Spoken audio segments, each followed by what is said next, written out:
Y ahora vamos con Vicky, la maestra.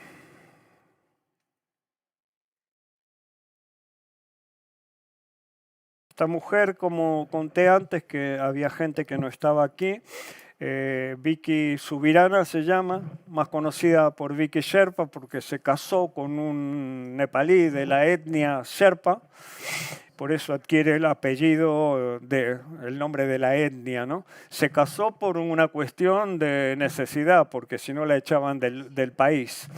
Vicky, que está ahí a la derecha, es maestra, es de Cataluña y, como dije, se fue a Nepal en un viaje y quedó impactada, mal, horrorizada con lo que había visto ahí, con la educación tan rudimentaria, primitiva, mala educación. Y al volver a España, tenía como la inquietud, la motivación de volver a Nepal para poder aportar algo de lo que ella sabía, sus conocimientos, para influir de otra manera en la educación de los niños. Y estuvo ahorrando dinero durante mucho tiempo, un año, y se fue para allí. Y fundó, lo primero de todo, después de tiempo, con ayuda de donaciones, etcétera, la escuelita esta que era la Daleki, la escuela Daleki, que fue la primera escuela. Entonces estos niños vienen todos de zonas pobrísimas, de Katmandú básicamente, y son de castas bajas, de padres que no tienen ningún tipo de medios, ni educación, nada, y ella fue poco a poco llevándolos a la escuela. Claro, había que ir a buscarlos por las casas, había que convencer a los padres. Para eso lo que hicieron fue darles una comida, para que ya con ese tema por lo menos los padres los podían mandar y tenían la tranquilidad esa de que se iban a alimentar y tal. Ahora, eran tan... Antes vimos una foto donde se veía un puente, había unas mujeres trabajando, unas niñas encima del puente. Debajo había una especie de riachuelo miserable, un arroyito, lleno de basura. Y esa agua es la que ellos utilizan para todo, contaminada. Entonces los niños llegaban a la escuela, pero con diarreas, con montones de enfermedades y tal. Y además eran tan salvajes que lo que hacían sus necesidades en cualquier lugar, ahí mismo, hasta que tuvieron que ir formándolos poco a poco, dándole esa educación rudimentaria, ¿no? ¿Qué pasa? Que luego los niños iban este fue un reportaje en El País sobre ella, la maestra Vicky. Volvían a sus casas los niños y los padres no entendían lo que le estaban transmitiendo. ¿Cómo que no podemos? Iban al colegio, ¿cómo que no podemos beber el agua esta? Y les tenían que explicar a los padres, los tenían que educar a los padres que venían viviendo de una manera de siempre, equivocada, ¿no? Eso era un foco de infecciones. Y yo la acompañé a Vicky, la conocí cuando recién había empezado su primer proyecto, que era la Escuela Daleki. La acompañé visitando a todas estas gentes, estas familias, lugares remotos. Ahora os contaré, estos personajes son muy particulares, pero... niños que están en peligros de ser secuestrados por mafias que se dedican tanto a la prostitución, al tráfico de órganos, etc. Entonces, ¿qué hacía esta mujer blanca extranjera ahí, que cuando había tantos intereses, además de una cultura ya de por sí bastante machista, digamos? ¿Qué hacía una extranjera ahí, en su tierra, ¿no? Interfiriendo en sus historias y en sus negocios en muchos casos? Entonces tuvo infinidad de problemas, montones de problemas, pero problemas gravísimos. Ahora, cuando la conocí en ese momento, que tenía su primera escuela, la escuela de Aleki, a veces los niños no iban al colegio por varios días. Entonces decía, tengo que ir a la casa de fulanito a ver qué pasa. Y estaba a tomar por el saco. Y ahí ibas con ella a ver por qué el niño no venía a la escuela. Y a lo mejor estaba con fiebre, igual estaban convenciéndolo en la aldea a los padres que no fueran, que no los mandaran allí, etc. Y luego me acuerdo un día que fuimos a una casa de estas y viene un hombre y empieza a hablar con ella, ¿no? En un tono así bastante, yo no entendía el nepalí, pero vi que habla muy bien nepalí. Un tono un tanto agresivo, ¿no?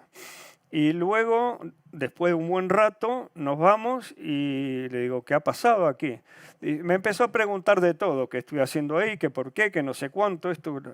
Y le dije, mira, ya te he contado lo que te tenía que contar. Si quieres saber más, habla con mi marido, el Sherpa. Y ahí lo cortó y nos fuimos.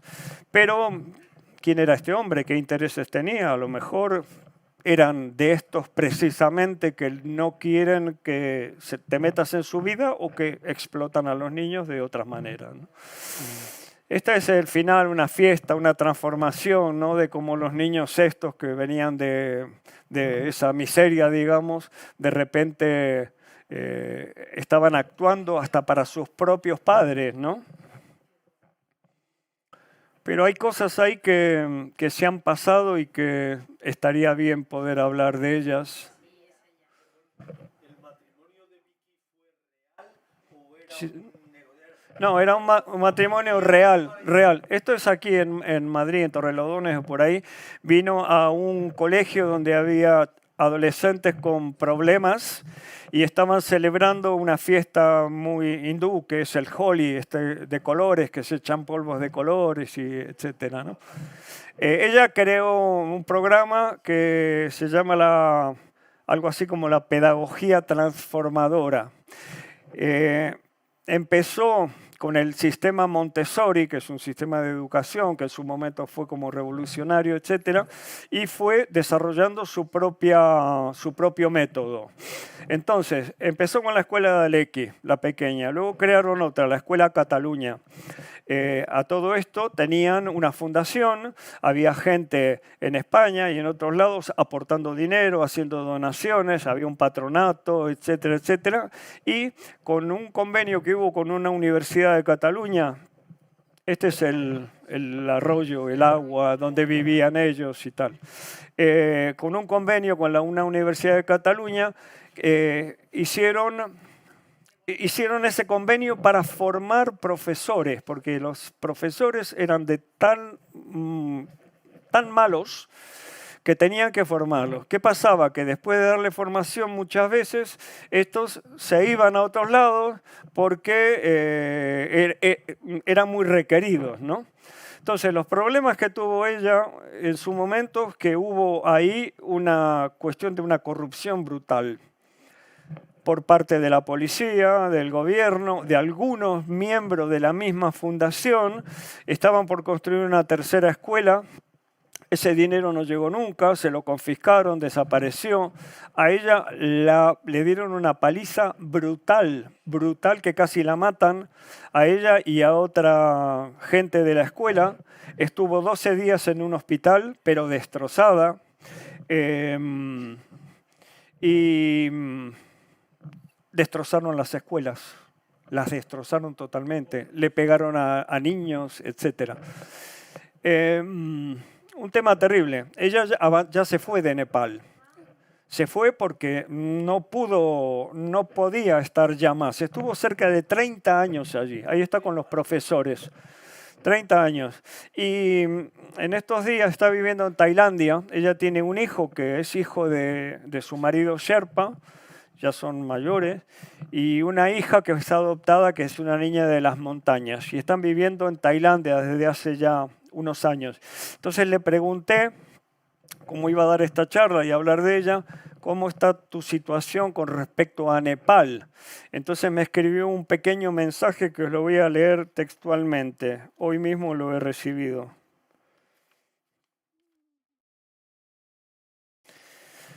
Dice: Lo único que queda del proyecto educativo es la familia de alumnos, padres y personas que siempre han sido fieles a la pedagogía transformadora, que es el método de ella. Me siguen en Facebook, me piden consejo, me cuentan sus vidas. Más del 75% de los niños que estudiaron en las escuelas han llegado a la universidad con diferentes carreras. Tengo un PowerPoint con algunos ejemplos, nombres, apellidos y profesión. Un 20% de esos niños han estudiado en universidades en el extranjero, Finlandia, Estados Unidos, Japón, etc. Los demás, cuando los apalearon, los torturaron y los echaron de las escuelas, volvieron a las calles a mendigar o se fueron huyendo a las montañas. Algunos han terminado la escuela secundaria con grandes trabajos, otros no lo han conseguido.